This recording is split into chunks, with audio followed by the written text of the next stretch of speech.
I'm going, whoa, pump your brakes, Junior. What is going on here? Yeah. You know, by the time you see the split with him and Chuck and all that kind of stuff, you know, he's probably 22, 23. Lonnie would party on Saturdays and preach on Sundays. Was that something that you had witnessed? Ruslan. How well did Jonathan Roumie portray Lonnie? Oh my goodness, I started weeping. Yeah. Oh man, He had his accent down. Oh my gosh, I was just going, Jonathan, man, dude, Yeah. you missed it by 50 years, bro. You Yeah, he had his accent down. Yeah, so man. well. Yeah, he just. I went and watched like a bunch of clips of Lonnie after the movie, and then they kind of juxtaposed. I'm telling you, the movie started. I'm thinking to myself, you know, I'm just eating popcorn.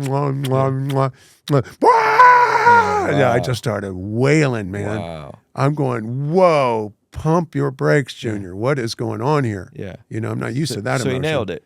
He nailed it. That's I mean, great. he really nailed it. It was really, really well done. And Kelsey Grammer nailed it. Yeah. You know, I mean, Chuck was a great guy. Yeah. A loving father. Yeah. You know. So is it fair to say that their disagreement was about how the Spirit should be expressed in a Sunday morning context? Is that a fair way to summarize it? Yeah. You know, I think that Lonnie is, because they're both for the Spirit. Yes, It didn't seem like yes, Chuck was yes. against the No, healings no, or no, against no, any of no, that stuff. no, It no. was just, hey, we may not want to do this every service. We may not want to do this, right? It sounds like 1 Corinthians 14, things being done in order. Yeah. It sounds like kind of Chuck's heart, and Lonnie's just like, man, you got to let the Spirit do what it wants to do. Yeah. You know, it's a prophet and a pastor. Yeah. You know, That's boom. Yeah. It's a good way to describe It's it. still the same, but I think where we're going and what we're about ready to come into, they're going to marry. Okay. So you think they can coexist? Oh, totally. That's funny. I've been talking to quite a few buddies of mine behind the scenes about that. No, listen, I think that the pastoral, I mean, listen, we slap that thing on everybody. Yeah. Dude, there's pastors one time in the New Testament. Yeah. And in the book of Acts, you never heard nobody called pastor. In the book of Acts. Yeah. Yeah. Nobody's Yeah, called it's pastor. in 1 Corinthians, right? I think Ephesians. No, in 1 Corinthians. Ephesians, yeah. Ephesians, okay. Yeah. So, you know, it's one of the domata gifts. Yeah. It's one of the apostles, prophets, evangelists, pastors, teachers, you know. And so, you know, man, we slap these titles on people and wow, you know, it's like now they're stuck in that title. Yeah. You know, it's like, you can call me whatever you want. I Sure. don't care. You know, Yeah. it's like, dude, I'll wash your feet for you. It doesn't matter. Yeah. You know? Yeah. And then you get into the title thing and it becomes like, you know, we are ministry associates. What happened to friendship? Mm-hmm. We need to get back to that. Yeah. It's good. You know? That's good. That's good. You know, I've said this quite a bit. The title of a pastor can definitely be a straitjacket for a lot of guys, because if you're wired differently and you don't necessarily so that thing, flow Lonnie, like that, you know, to call him a pastor, yeah, that's a stretch. yeah. Hey, you want to see something crazy? 67% of the people who watch this channel are not subscribed. Do me a quick favor, make sure you hit that subscribe button so you stay up to date on all the videos here on the Blessed God Studios channel. You know? Because he sounds more evangelistic. He sounds more prophetic. Yeah, he was an evangelist, really, at heart. Yeah. And just like Greg really is an evangelist at heart. You know, I mean, look at all the work that he does. Yeah. I saw this prophetic mantle come on Lonnie, really. You know, I mean, he was very strong prophetically. I mean, he could read your mail and do all that kind of stuff. And he saw things clearly, open visions, all that kind of stuff. But you know, like, and the other thing is this, you know, and I don't know if I expressed it well enough in the things that I was saying on my podcast, but put in the context that at 19, he's pastoring 500 kids. Wow. That are his age or older. Yeah. And then, you know, by the time you see the split with him and Chuck and all that kind of stuff, you know, he's probably 22, 23. Oh, he's a kid. He's a kid. Wow. And he's the face of the Jesus movement. Yeah. He's on Time Magazine. Yeah. I mean, cut this brother some slack. Yeah. He is like having to process and struggling in his marriage. Yeah. I mean, you got all these dynamics working and you're the point of reference. And a ton of trauma from his childhood. Oh, didn't even touch that one, you Yeah. know, like, you know, like you shared, you know, hey, you had some of that trauma and experienced some of that stuff. And you know, the confusion that it can bring and the pain that it can bring. Yeah, and not only that, you just don't shake it. You just, No. it doesn't, you know, you can be delivered and you can have freedom. Yeah. But it's not an instantaneous process. It's not. It requires and work and time. It and does. healing.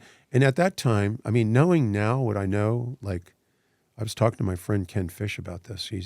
And Ken said, you know, if I knew what I knew now, and I say the same thing, at this stage of all the kind of deliverances I've done and been involved with and seen, and I know the trauma of victimization, Yeah. how that is like an entry point for a Oh, demonic yeah. spirit to Oh, come yeah. in. Yeah. You know, I mean, the demons, I mean, they're looking for entry points. Yeah.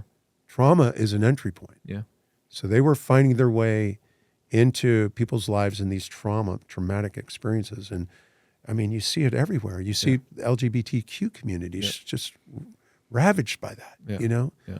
And these poor, precious people, man, that God loves those people too, and he wants to heal them and restore them, you know? Yeah. And we are seeing a lot of that happening and people getting restored. Yeah. Yeah, that's amazing. I got to connect you with my buddy, Pastor Mike Signorelli. He flows in some of the deliverance stuff, and he pastors V1 Church in New York. I think it is technically the fastest growing church in America right now. And so there's a group of them, and they all kind of do this deliverance stuff.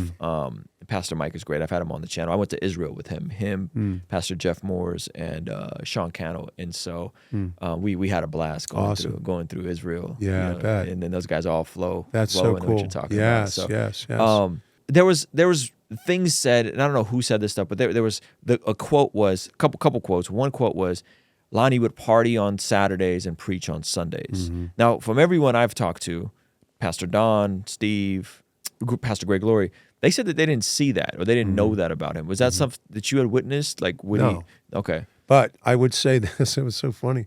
You know, I can remember one time Lonnie and I we went and we had dinner with somebody and we're out late and probably you didn't get home until 11:30, something like that. He had to preach the next morning. You know, well, I didn't see Lonnie open up his Bible, you know, so like, I'm just going, this will be interesting, see what comes out of that. And I remember Lonnie falls asleep the whole time I'm driving to go to this church. It's a Calvary Chapel. This is like 1979. And I'm thinking to myself, wow, this is going to be a disaster, you know? So we drive up there, pull up, go into the thing. Lonnie goes into the bathroom. This is how Lonnie was, man. Turned on the faucet, just put water in his face, just combed his hair with that in the mirror, you know, goes out there. Dude, Preaches down hit the house. that thing out of the park, Come man. on. It was like, whoa. Yeah. That was the word of the Lord, Yeah. you know. Lonnie said, well, I spent a lot of time in the Bible with Chuck Smith. Yeah. So, Yeah. you know, I have a great background. And he was dyslexic to begin with, you know. So he would have to process things a lot different, you know, than most people. Yeah. And so he had all these little handicaps and things that he had to work through and work out, you know. Yep. I just knew I had to help him. Yeah.